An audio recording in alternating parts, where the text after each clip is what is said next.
da Polícia Federal, né, prende gestor do Amazonas por desvios na pandemia. É um prefeito do município lá do Amazonas, né, pessoal, que no período da pandemia realizou ali desvio, desvio de verba pública destinada para a educação, né, pessoal? Vamos dar uma olhadinha aqui, é muito triste essa situação. É lá do município de Borba, do Amazonas. Vamos aqui, vamos dar uma olhadinha. A Polícia Federal deflagrou a Operação Voz de Poder nesta terça-feira 9 e cumpriu mandado de prisão preventiva contra o prefeito do município de Borba, interior do Amazonas, Simão Peixoto, MDB.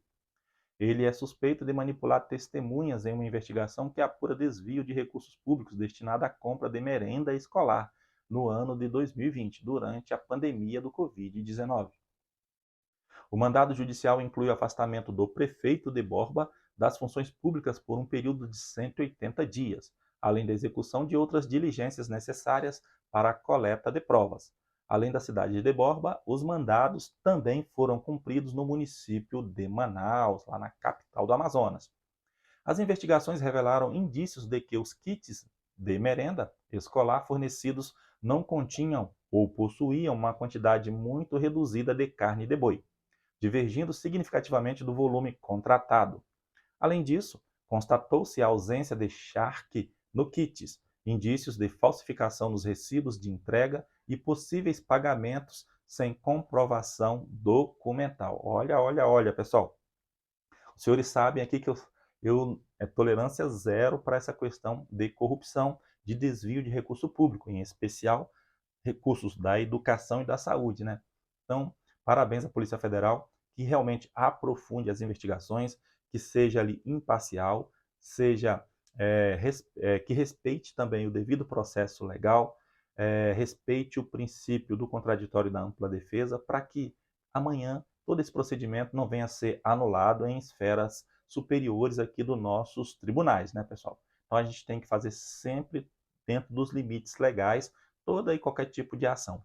Não adianta deflagrar caças às bruxas e fazer as coisas de uma forma assodada, porque amanhã a probabilidade de ser anulado é muito grande. Então, haja com cautela, com sabedoria, com prudência, porque quando concluir os trabalhos, aí sim, não dará espaço para que haja a anulação e todo esse trabalho seja perdido, seja desperdiçado, né?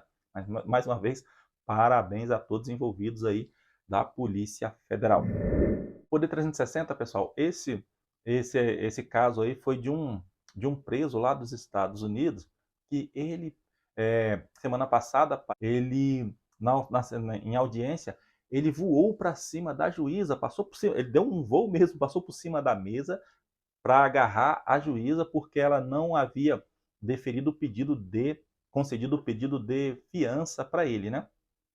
E o camarada é forte, porque os seguranças tentaram segurar e não conseguia segurá-lo, e deu trabalho.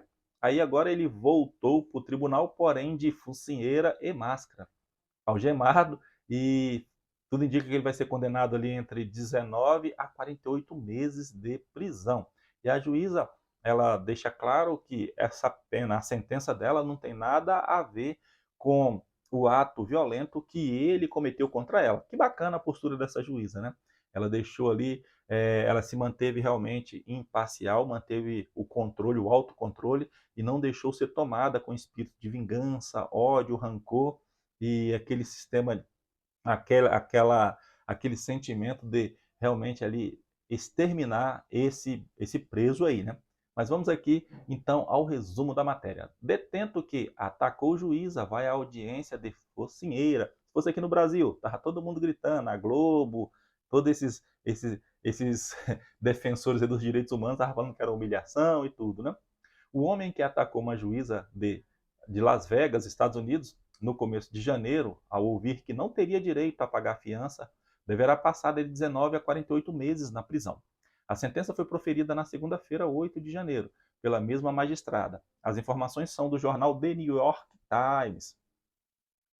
Delone Henden compareceu ao tribunal na segunda-feira, 8, usando luvas de proteção, uma máscara estilo focinheira e algemas. Em 3 de janeiro, ao ouvir que não teria direito à fiança, ele pulou sobre a juíza Mary Kay Holtz, de 62 anos e a derrubou. O homem lutou com as pessoas que tentaram afastá-lo da magistrada. É isso aí. Então, coisas que acontecem lá também nos Estados Unidos. Isso geralmente acontece mais só dos Estados Unidos mesmo, né?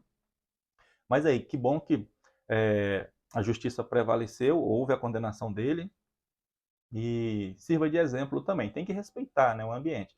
Se cometeu crime, foi preso, está sendo processado, então tem que arcar com as consequências e, e pagar pelos seus erros. Ainda bem que não teve nada grave contra a juíza, né? Porque realmente ele voou para cima da juíza e a agarrou. Os seguranças agiram rápido, mas mesmo assim ele deu muito trabalho. Saiu uma pesquisa hoje, os senhores já devem ter tido contato, né, acesso à informação, mas que bacana é que foi divulgada uma pesquisa, né, pelo Atlas Intel, onde traz aí que menos de 20% dos brasileiros, 18,8%, para ser mais exato, né, dos brasileiros acreditam que 8 de janeiro foi só esse numeral, né? Só essa quantidade, né? 18,8%. Que ali a matéria traz menos de 20% dos brasileiros acreditam que 8 de janeiro foi tentativa de golpe. Então é um número muito baixo, tá? É um número muito baixo que está acompanhando essa narrativa aí que querem emplacar que o movimento do 8 de janeiro do ano passado foi uma tentativa de golpe contra o Estado Democrático de Direito. Vamos aqui então ver o resumo da matéria. Uma pesquisa da empresa Atlas Intel mostra que menos de 20% dos entrevistados acreditam que os atos de 8 de janeiro foram uma tentativa de golpe. O percentual destoa do discurso oficial do governo de Luiz Inácio Lula da Silva, das decisões do Supremo Tribunal Federal, STF, que já condenou 30 pessoas pelos crimes de tentativa da abolição do Estado Democrático de Direito e de golpe de Estado, e de parte da imprensa.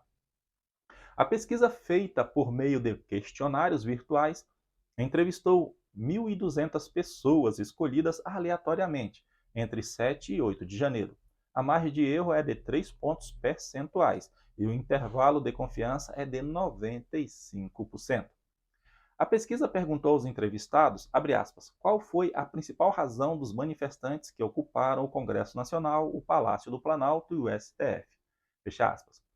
Tentativa de golpe, que foi a resposta de 18,8% dos que participaram do levantamento. As duas opções mais escolhidas foram fanatismo político barra polarização, 34%, e fraude eleitoral, 21%. Patriotismo foi a resposta de apenas 2,4% dos entrevistados. Então é isso aí. Então o povo está cada vez mais acordando para a realidade, o povo está cada vez mais amadurecido nessa seara política, não está embarcando em qualquer narrativa. E o povo também já está cansado dessas narrativas aí, dessas retóricas que toda mão o governo Lula tenta incutir na cabeça da sociedade. Né? Ele não pode ter oportunidade de se pronunciar em público, ele sempre vem com essa mesma retórica. E nós já não damos nem mais ouvido, na maioria das vezes que ele fala sobre isso, a população já não dá nem mais ouvido. Infelizmente, a grande mídia também ela não bate nessa tecla, né? Ela faz ajudar, impulsionar essas narrativas aí do governo. Mas com fé em Deus, a gente vai conseguindo avançar, levando a informação por meio das redes sociais. Aproveitarmos enquanto nós a temos, né? Que não sabemos amanhã se ainda continuaremos tê-la para que nós possamos fazer esse trabalho aqui de entrega da verdadeira informação. Então vamos que vamos continuar. Agora uma notícia da Controladoria Geral da União, tá? Mais uma notícia ali voltada para a corrupção, para desvio de recurso público. Isso me deixa revoltado, me deixa pé da vida, tá, pessoal? Porque nós não podemos viver num país onde os nossos representantes respeitem o dinheiro público. Seria tão mais fácil para todos nós se todos os valores arrecadados fossem devolvidos, fossem investidos em prol da sociedade de uma forma proba, de uma forma correta, sem esse interesse demasiado em desviar o recurso público, em realizar enriquecimento ilícito, desviando o recurso por meio de corrupção, por meio de favorecimento pessoal. É complicado, né? Não só a culpa é dos gestores, essa culpa também é dos fornecedores, Porque, na verdade, nós estamos aqui no Brasil fazendo uma relação comercial entre brasileiros. E o DNA da corrupção está sempre vivo, está pulsante nas nossas veias. E aí a gente tem que lutar contra isso, né? Mas eu tenho fé em Deus que, trabalhando as nossas gerações vindouras, nós iremos conseguir minimizar essa praga da corrupção aqui no Brasil. Então vamos dar uma olhadinha aqui. A Controladoria Geral da União indica irregularidades de 2,6 bilhões de reais no programa Farmácia Popular. Esse levantamento foi feito de 2015 até 2020. Vamos dar uma olhadinha aqui. Parabéns aí pro pessoal da Controladoria, da CGU, que está botando quente nessa situação. A Controladoria Geral da União, CGU, realizou auditoria na qual encontrou cerca de 2,6 bilhões de reais em medicamentos que nunca chegaram às farmácias populares de 2015 a 2020, segundo o portal Poder 360. Tal valor equivale a 18,53% do que foi destinado pelo Ministério da Saúde para o programa. Os estabelecimentos do Programa Farmácia Popular Brasileira, PFPB, relataram, de acordo com o portal, que há 362 milhões de notas fiscais de vendas a mais do que a quantidade de medicamentos adquiridos pelo Ministério da Saúde no período. Olha aí, pessoal, então estão entregando, faturando nota fiscal, está se pagando e não está recebendo a medicação. Isso também é um absurdo. A gente tem que aprofundar, sim, nas investigações e responsabilizar os culpados.